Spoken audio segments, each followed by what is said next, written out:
Hi, my name is Rob from Applied Bolting. In this hands-on clinic, we're going to be discussing torque and tension.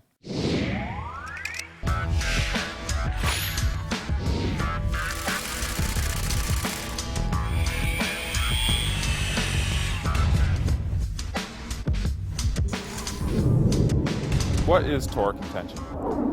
Torque is the amount of effort needed to turn the nut down the threads of a bolt. Tension is the elongation or stretch of that bolt that produces the clamp load in the steel. Now, to measure tension, we use the Skidmore Wilhelm. The Skidmore is a hydraulic load cell designed to measure tension independently of torque. For this demonstration, what we're going to do is we're going to tighten two different types of bolts down in the Skidmore.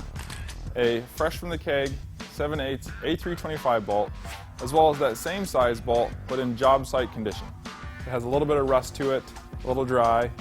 We're going to apply the same amount of torque to both bolts and see what kind of tension we get. The first bolt we're going to use is a 7/8 A325 bolt. It's the one fresh from the keg.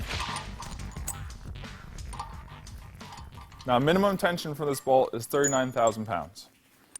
So now we're going to tighten our bolt using our electric, non-impacting torque wrench. It has an adjustable torque setting of 450 to 900 foot-pounds.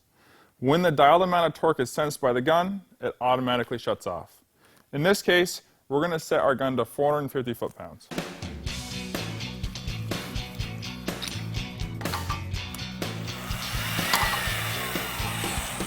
When the gun senses the 450 foot-pounds of torque, it'll shut off automatically.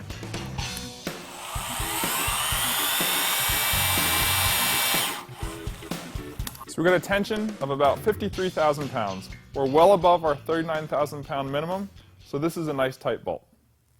The next thing we're going to do is we're going to take our 7/8 A325 job site bolt and put it into our Skidmore. As you can see, it's dry, a little bit rusty. Something typical you might find on a job site where storage may not be ideal, or possibly the bolt has been up in the steel and it's been quite a while before the crews come around to actually tighten it. With our wrench still set at the 450 foot-pounds, I'm going to hold my finger on the trigger of the gun and we're going to see what kind of tension we get.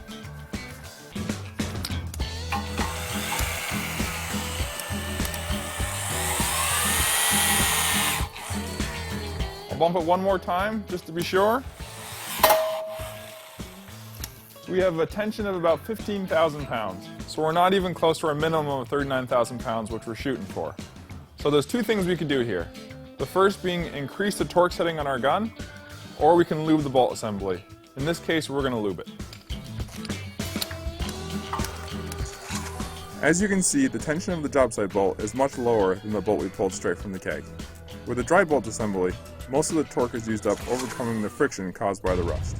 Your efforts are spent fighting friction, not advancing the nut. The result is a lot of work, but loose bolts. This reinforces the idea that just because you torque the bolt doesn't mean it's tight.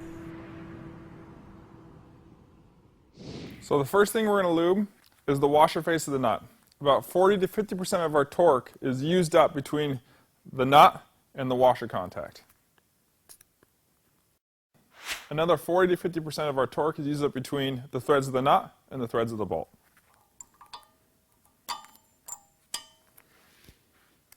Again, we're going to take our gun, still set at the 450 foot-pounds, hold my finger on the trigger, and we'll see what kind of tension we get.